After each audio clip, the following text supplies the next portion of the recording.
விட்டு போக எனக்கு மனதில்லை, ஒரு விடுதலை பெற்று போக எனக்கு மனதில்லை சொல்லி 6 வருஷம் அடிமையா இருந்த ஒரு அடிமை சொல்லுவான், அது விஷயத்துக்கு விட்டுறேன். இதை மட்டும் சொல்ல விரும்புறோம். சொல்லுங்க, ஆசரிப்பு கூடாரத்தை விட்டு எல்லா ஊழியக்காரன் சொல்லுங்க, பிரியாதிருந்தான்.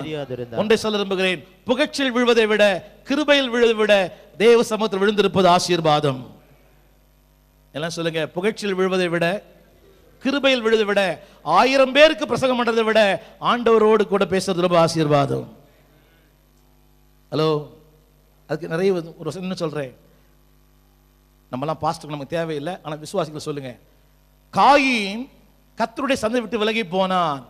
ஒரு வசனம் போட்டு படிச்சிருக்கீங்களா? ஆதியாகமம் 5 படிச்சிருக்கீங்களா? படிப்பீங்களா? அதனுடைய விளைவு என்ன தெரியுமா? பயந்தான், சுபாவங்கள் அற்று போனான். அவனுடைய வாழ்க்கையே ஒரு கேள்விக்குறியா மாறிடுச்சு. ப்ளீஸ் கொஞ்சம் நேரம் ஐயா, வசனத்தை கொஞ்சம் சொல்றேன், மன்னிச்சுக்கொள்ளுங்க. நீங்க வேணா போய் இதை மட்டும் படிங்க. 4:16 சீக்கிரமா விசுவாசிகள் இந்த பக்கம் படிங்களேன். அப்படியே காயின் கர்த்தருடைய சன்னதியை விட்டு புறப்பட்டு போதும்.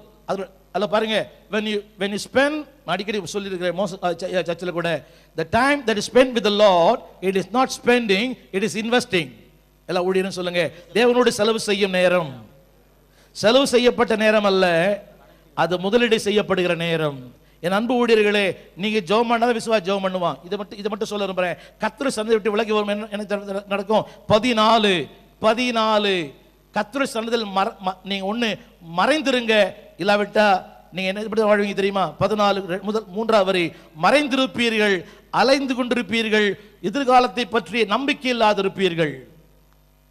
14 3ஆவது வரி, மறைந்து இருக்குதுங்களா? அலைகிறவனாய் இருக்குதா? நிலையற்ற என்னை கண்டுபிடிக்கிறவன் யாரும், யாரை பார்த்தாலும் பயம், இவரை பார்த்தா பயம், இவரை பார்த்தா பயம், இவரை பார்த்தா பயம், இவரை பார்த்தா பயம், எனக்கு மந்திரம் பண்ணிட்டாங்களோ, மாயம் பண்ணிட்டாங்களோ.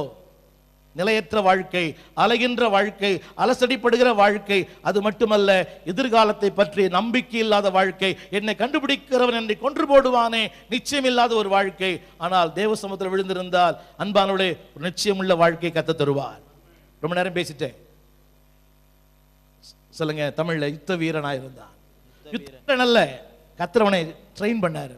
ஒருவேளை நீங்கள் அறியாத பகுதியா இருக்கலாம், நீங்கள் அறியாத ஒரு தேசமா இருக்கலாம், ஒரு மிஷனரியா இருக்கலாம், எதுவா இருக்கலாம். when God calls you, he provides you. வாலிப தம்பி, ஆண்டவர் உனக்கு ஒரு ஊழியத்தை கொடுத்திருந்தார்னா அதற்கேற்ற கிருபைகளை தந்துத்தான் ஊழியத்தில் உன்னை அழைத்திருக்கிறார். நீ நினைக்கலாம், எனக்கிட்ட ஒண்ணு இல்லை, உங்ககிட்ட என்ன இல்லைன்னு அவருக்கு தெரியுமே. ஆண்டவர் மோசேயை பார்த்து கேட்ட கேள்வி, உன் கையில் என்ன இருக்கிறது? அவருக்கு தெரியறதுக்கு இல்லை, அவனுக்கு என்ன இருக்கிறதுன்னு அவனுக்கு தெரிஞ்சாதான் உலகத்துக்கே தெரியும்.